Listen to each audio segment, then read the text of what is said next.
In this video, I'll explain to you each functions of the remote control of your Samsung Soundbar. So let's get started. Your soundbar may have a few buttons on the top right over there that can control the input, volume, and power. Unfortunately, if you want to have access to all the features of your soundbar, you absolutely need this remote control. So let's start from the top and then go to the bottom. We have the power button, very easy to understand. Then we have this button on the top left corner. This is to select the inputs. You'll be able to shuffle through Bluetooth, USB, if you have a USB drive connected on the back, and digital input. If you have connected your TV or other devices using the optical cable, you can shuffle through all these inputs with this button.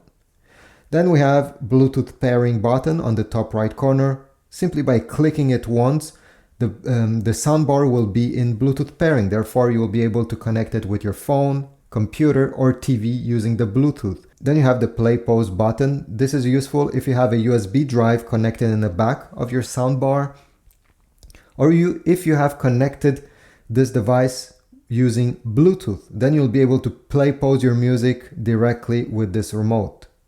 We also have this directional pad that you can click right, left, up, down. Whoops. Again, if you have a USB drive connected on the soundbar, you'll be able to skip to the next track or go back using these left and right buttons.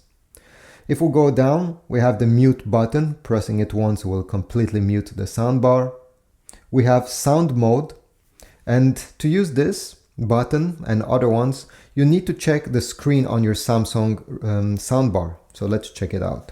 So if we take a look at the screen of your soundbar, if you have a different model, your screen may be on the right side or the left side. If you press sound mode, you're gonna have surround sound. If you press another time, we have game.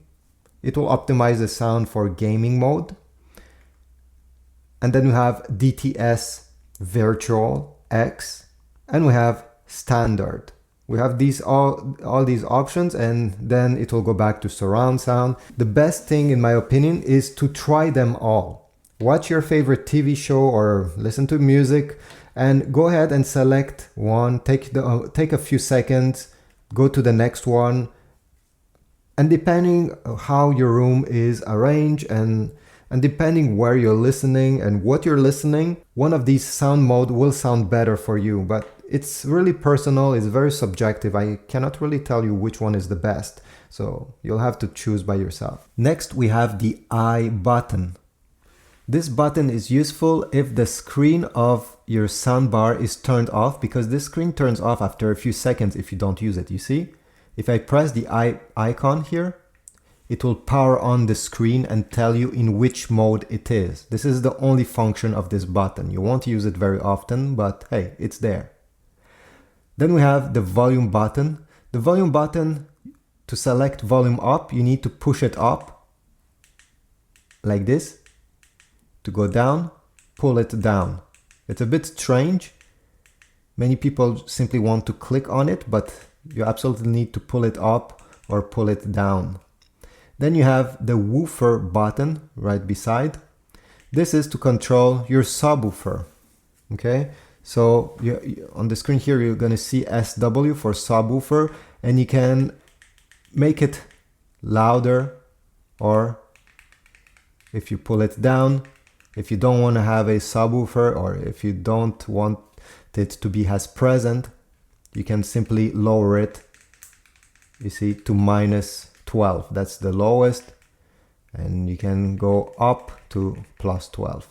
You'll probably never use the CH level button right over here, channel level. This is mostly if you have speakers on the back and they don't come included in the box, because if I press here, it will say virtual center, and with the up and down arrows here, buttons, you can select cent for central and plus or minus. This is to put the position of the speaker in case you have it more in the center or more on the side. Honestly, the soundbar is always in the middle, right in front of the TV most of the time, so you don't have to touch this. Then we have sound control. This is the middle lower button.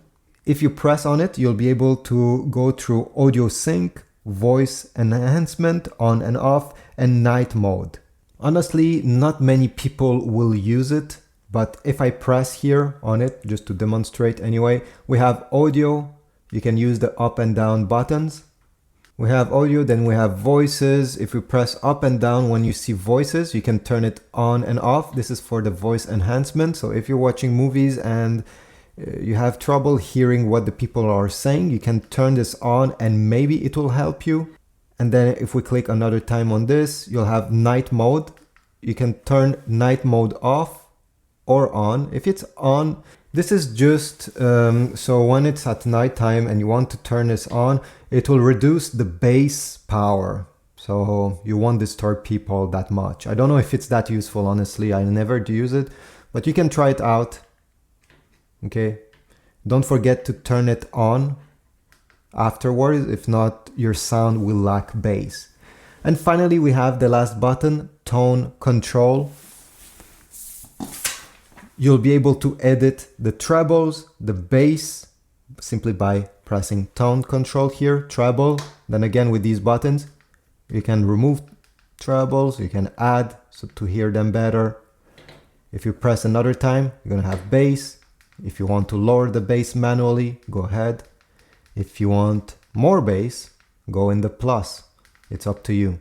But this is the two different settings you have access by pressing this button. So these are the functions available on your Samsung soundbar using the remote control. I hope this was useful. If so, please leave a like, but also comment down below, subscribe, and I'll see you in the next video. If you want a replacement remote control because this one is broken or lost, I'll put links in the description to Amazon.